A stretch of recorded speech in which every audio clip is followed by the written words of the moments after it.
स्वामी जी महाराज जी की जय हो। मैं प्रतीक बंसल रामकृष्ण सेवा समिति मदवाद की ओर से आपके लोगों के सामने फिर से हाजिर हुआ हूँ।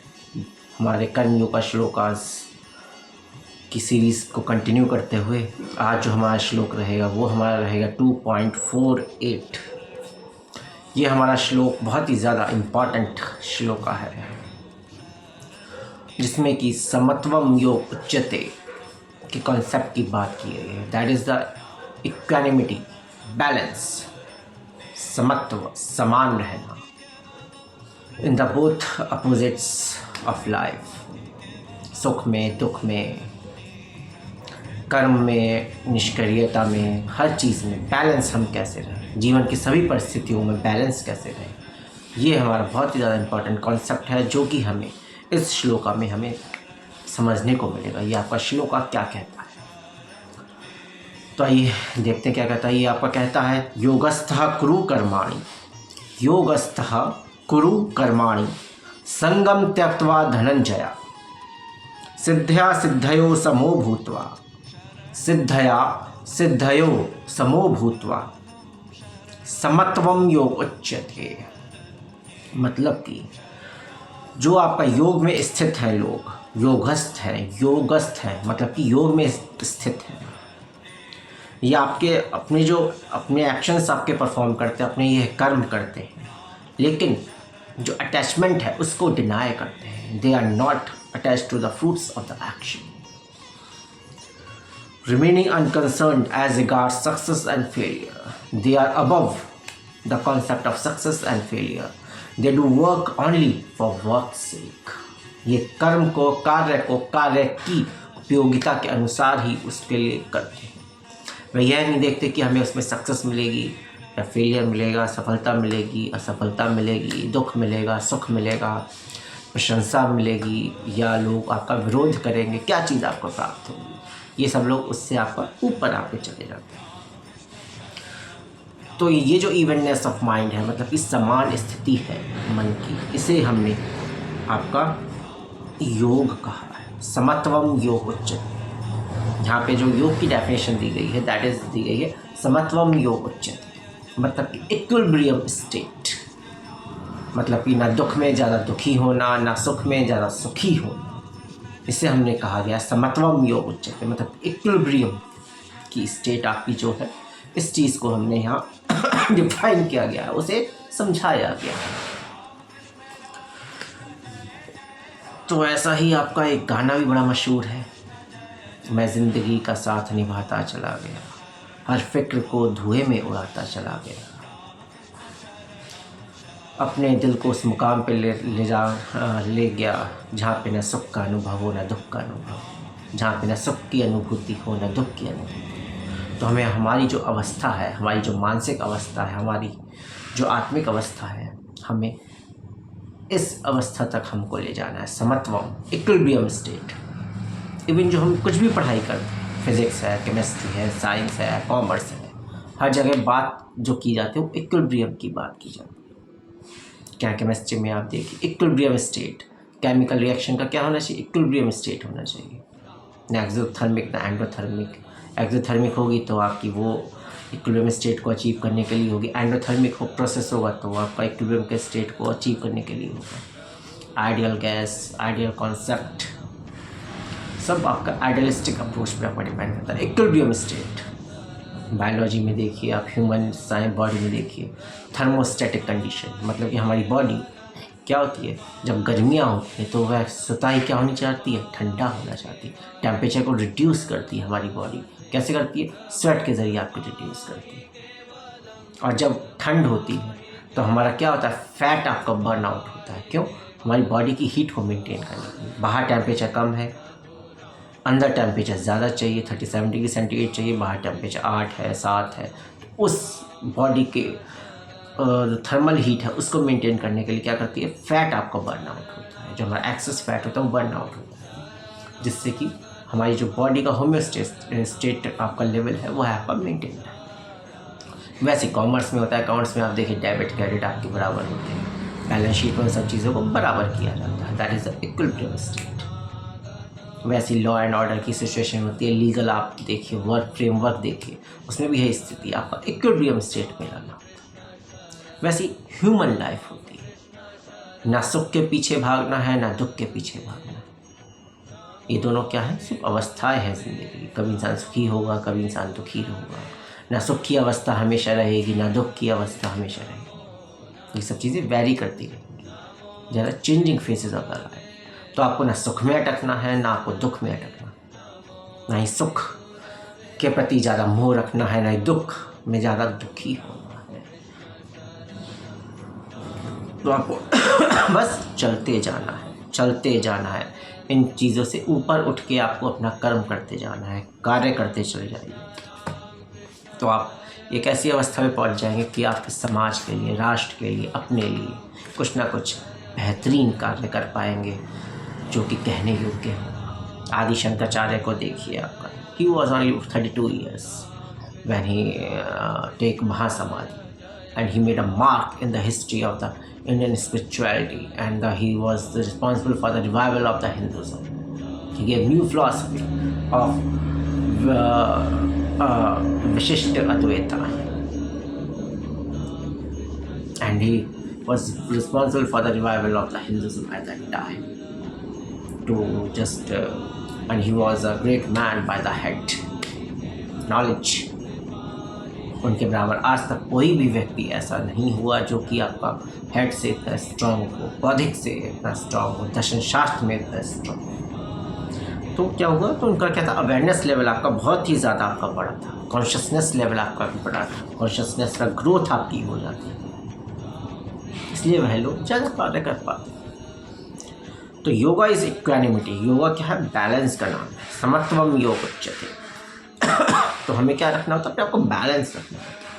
यही स्वामी विवेकानंद भी कहते हैं कि जो लोग आपके बड़े लीडर्स होते हैं, बड़े आपके वर्ल्ड मूवर्स होते हैं, उनका क्या होता है, they are calm and composed. वो अपने आप को हमेशा क्या करते हैं, बैलेंस की स्थिति में रखते, तभी वो अपनी एनर्जी को कंजर्व कर पाते हैं, तभी अपना जो पोटेंशियल है वह उसे जागृत कर पाते, जो उनका इंटरनल पोटेंशियल होता है, जो उनकी हिडन आपकी योग्यताएं होती हैं, हिडन उनकी क्वालिटीज़ होती हैं, हिडन उनकी जो कैरेक्टरिस्टिक्स होती है of the inner personality, they come out and they do wonders in the world. तो आपको काम में रहना चाहिए, कंपोज रहना चाहिए। वही लोग ज़्यादा काम कर पाते हैं, संसार के लिए कुछ उपयोगी कार्य कर पाते हैं। बाकी तो सिर्फ आपके ड्रम कैटल होते हैं, they are just bringing the drums, they are just the chatterbox. कार्य उनसे कुछ होता नहीं है जो आपका कुछ कहने योग्य हो या कुछ हो, बस they are just chatterbox. उन्हें सिर्फ ड्राई करने से मतलब है, उन्हें सिर्फ बातें बखाड़ने से मतलब है। They are just the show off people and they do nothing in the reality, they do no work. तो इस चीज़ से हमें आपका ऊपर है। तो हमारा जो भगवद गीता का जो कॉन्सेप्ट है वो पूरा इसी पे आपका डिपेंड करता है, और उसका जो कॉन्सेप्ट है वो आपका फ्रीडम का ही कॉन्सेप्ट है। फ्रीडम क्या चाहिए, हम लोगों को फ्रीडम चाहिए। भगवद गीता कहती है फ्रीडम। तो इन सब चीज़ों से हमें फ्रीडम ही चाहिए, सुख से, दुख से, और आपका जो भी हमारी इक्वानिमिटी होता है, प्लेजर है, पेन है, अपमान है, इन सब चीज़ों से हमें ऊपर उठना पड़ेगा, तभी हम कुछ आपका कर पाएंगे। तो हमें क्या है ना, हमें सब चीज़ों से आपका ख़त्म रहना है।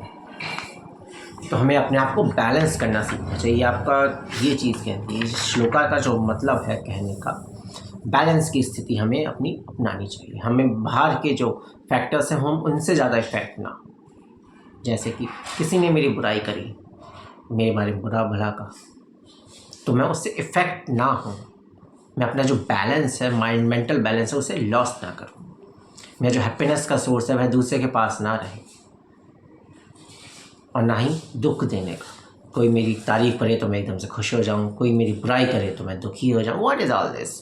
We are not the slave of the other's mind. We have to control our mind in our own way. That is called the control over mind. तो आपको अपने मन को नियंत्रण में आपको इसी तरीके से रखना पड़ेगा, तभी हम कह पाएंगे कि हम लोग बैलेंस की स्थिति में।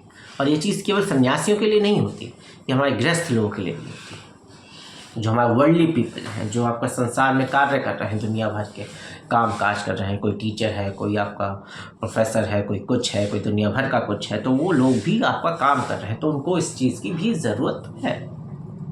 तभी तो आप देखिए, कोई व्यक्ति आपका बड़ा अधिकारी है, कोई सिर्फ चपरासी है, कोई बाबू है, तो ये आपका क्या मेंटल आपका जो लेवल है वो आपका डिफ़र कर रहा है। इस चीज़ पे उनका आपकी योग्यता आपकी निश्चित की गई है, इसलिए वह अधिकारी है। कोई मेंटली ज़्यादा स्ट्रांग है, कोई मेंटली वीक है, तो वह चपरासी है, कांस्टेबल है, या फिर बाबूगिरी कर रहा है। तो ये आपकी सब चीज़ें क्या है, इसी पे डिपेंड करती हैं। या कोई केवल फिजिकल वर्क आपका कर रहा है तो उसने अपनी ग्रोथ नहीं करी, तो ग्रोथ आपकी अपने हाथ में। आप ग्रोथ करेंगे, मेंटली आप स्ट्रांग होंगे, मेंटली बैलेंस होंगे, तो आप आगे बढ़ते चले जाएंगे। तो इसे ही हमने कहा स्टेबल और स्टेडी, दैट इज़ अ योग बुद्धि। हमें आगे लगातार बढ़ते चले जाना है। इन सब चीज़ों के लिए हमें क्या होना पड़ेगा, थोड़ा सा मजबूत होना पड़ेगा। हमें इजी जो लाइफ है उससे, हमें कंफर्टेबल लाइफ है, इजी लाइफ, उससे हमें बाहर निकलना पड़ेगा, और उसके लिए आपको मेहनत करनी पड़ेगी, ग्रोथ आपको करनी पड़ेगी, तभी आप आगे बढ़ पाएंगे। कंफर्ट जोन में रह के हम कभी भी ग्रोथ नहीं कर सकते। लाइफ के किसी भी फेज़ में आप ग्रोथ कर सकते हैं, कभी भी अपना अवेयरनेस लेवल बढ़ा सकते हैं, कभी भी अपना कॉन्शियसनेस लेवल आप बढ़ा सकते हैं, अपने आप को ग्रो कर सकते हैं। इससे कोई मतलब नहीं आप 15 एज के हैं, आप 16 एज के हैं, आप 25 हैं, आप 35 हैं, 40 हैं, आप 45 हैं, आप 50 हैं, 55, it doesn't matter. Whenever you want to grow yourself, whenever you want to develop yourself, whenever you want to aware yourself, then you can reach at any particular stage of life. You can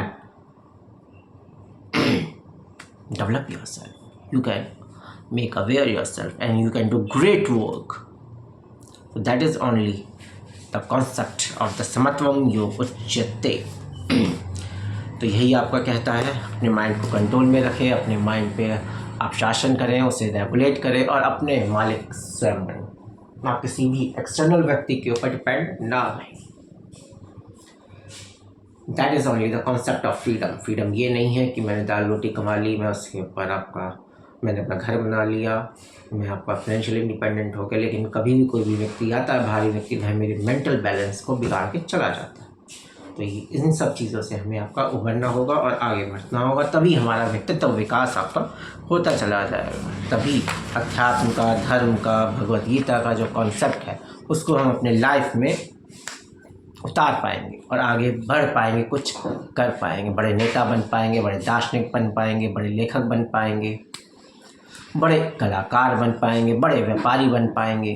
तो इन सब लोगों के पीछे जो सफलता का हाथ होता है वह रिस्पेक्टर भी होता है, वह उनकी मेंटल स्ट्रेंथ भी होती है, उनका विज़न भी होता है, और साथ ही साथ परिश्रम तो है ही, मेहनत तो है ही। वो लोग अपने कंफर्टेबल जोन से बहुत ही ज़्यादा आगे बढ़ पाते हैं।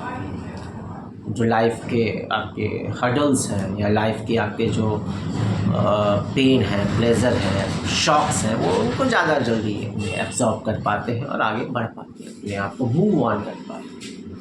लाइफ प्रैक्टिकल प्रॉब्लम्स से वो आपका डील करते हैं और उनको क्रॉस करते हुए, उनसे आगे बढ़ते हुए वह आगे बढ़ते चले जाते हैं। उनका ग्रोथ आपका फैक्टर, इसलिए वह आगे होते हैं।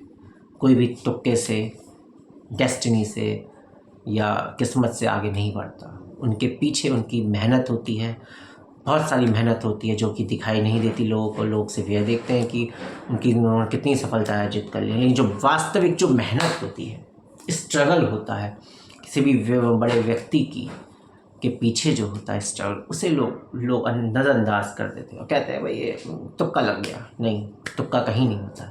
मेहनत होती है, परिश्रम होती है, 24/7 का हार्ड वर्किंग होती है, विज़न होता है, रिस्क टेकिंग एबिलिटी होती है, विजनरी कॉन्सेप्ट होता है उनका। हार वो लोग नहीं मानते इतनी आसानी से, चलते जाते हैं, चरे वेती के कॉन्सेप्ट पे वह लगे रहते हैं। और जो फल होता है, कच्चे फल को वह कभी नहीं तोड़ते, उस फल को पकने के लिए वह समय भी लेते हैं। दैट इज़ धैर्य, पेशेंस की भी बहुत ज़रूरत होती है। Patience, purity and perseverance. That is all. Only 3 P's are required for the success in life, for the ultimate freedom in your life.